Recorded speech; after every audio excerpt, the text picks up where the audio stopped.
Paul-Émile Fourny, bonsoir. Bonsoir. Vous êtes metteur en scène pour Roméo et Juliette, produit à l'Opéra Théâtre du Grand Avignon.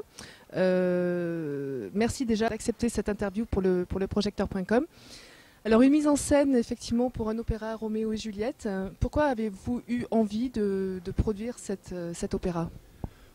L'histoire de Roméo et Juliette, c'est un mythe. C'est un mythe et donc, comme tous les mythes, il traverse le temps. Et tout metteur en scène rêve un jour de pouvoir, à l'opéra, monter cet ouvrage de Gounod qui fait partie des grands standards de la musique française.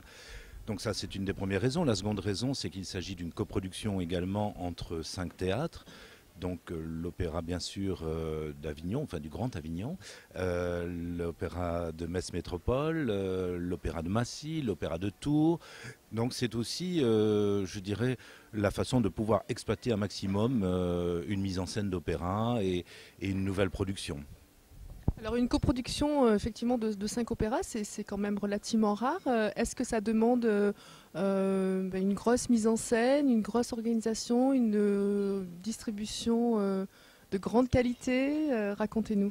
Mais je crois qu'effectivement, dès que l'on parle de coproduction, surtout entre 5 maisons d'opéra, il s'agit d'un ouvrage de grande envergure. Fort heureusement, nous en bénéficions d'une très très bonne distribution réalisée par Raymond Dufaux, il faut bien le dire, qui excelle dans son rôle de directeur artistique et qui a réussi à pouvoir mobiliser les artistes autour de cet ouvrage. D'autant plus que l'ouvrage sera donné sur 2 années. Donc ce n'est pas une reprise vraiment mois par mois, c'est un ouvrage donc, qui va évoluer. La difficulté, ça reste une difficulté scénographique, technique. Les 5 scènes ne se ressemblent pas et il faut donc adapter le décor en fonction et adapter aussi la mise en scène quelquefois. Pour exemple, nous avons donné cet ouvrage à Tours au mois de janvier. Il n'y a pas de compagnie de ballet à Tours. Ici, vous avez la chance d'avoir encore une compagnie de ballet et nous donnons la version avec ballet, par exemple. Donc du coup, une modification de la mise en scène. Mais c'est ça qui est excitant également, c'est de pouvoir travailler un ouvrage et une fois qu'il est monté, de pouvoir aussi le voir évoluer en fonction des différents lieux et des différentes structures des maisons. Alors parlons de l'opéra Roméo et Juliette. C'est une histoire, une forte histoire d'amour tragique. Pouvez-vous nous préciser en quelques mots cette histoire? Alors, elle était extraite évidemment de l'ouvrage de Shakespeare, adapté à l'opéra, à l'époque de Gounod. Donc, c'est-à-dire qu'il y a quelques passerelles, comme on dit, il y a quelques moments que l'on ne retrouve pas dans l'ouvrage lyrique et qui font partie de l'ouvrage théâtral.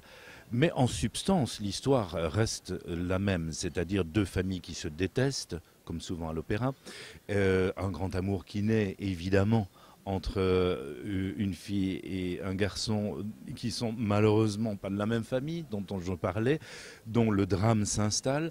Mais c'est aussi quand même, quelque part, un message d'espoir, même si la fin est dramatique, puisque nos 2 protagonistes se verront mourir l'un l'autre pour renaître peut-être davantage et mieux dans un futur. Ça reste quand même un message d'espoir pour moi. Ce que j'ai voulu faire dans cette mise en scène, c'est pouvoir justement se consacrer à la période un peu intemporelle et de pouvoir aussi se diriger vers un travail non pas historique.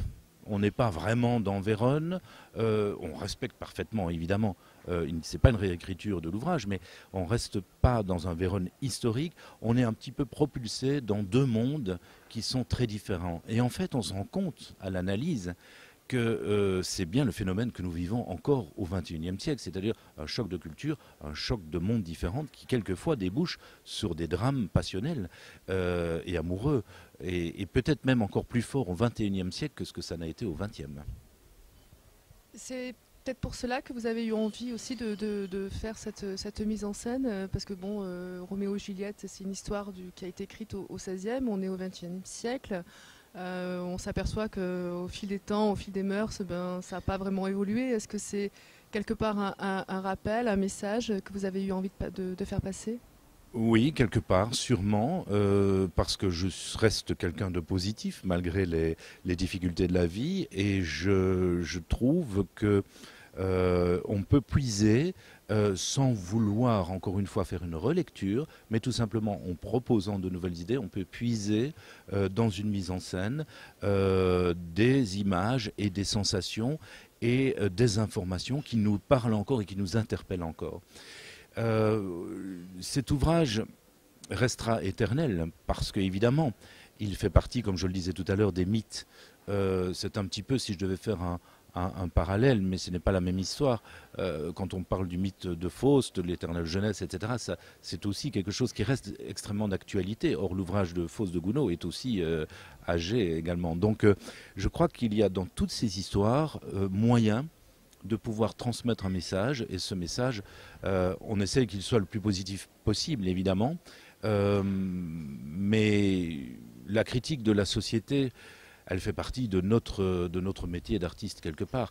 La critique, c'est pas je n'entends pas critique dans le sens critique dur, quelquefois simplement une photographie de la société.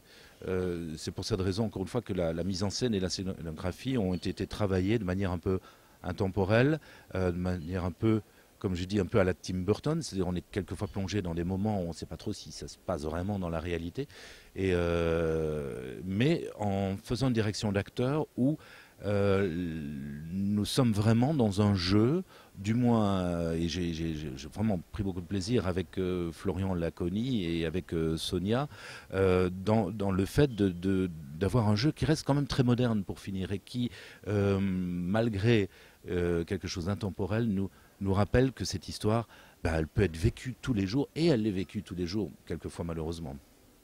Merci pour l'Émile Fournier pour cette explication. Merci à vous.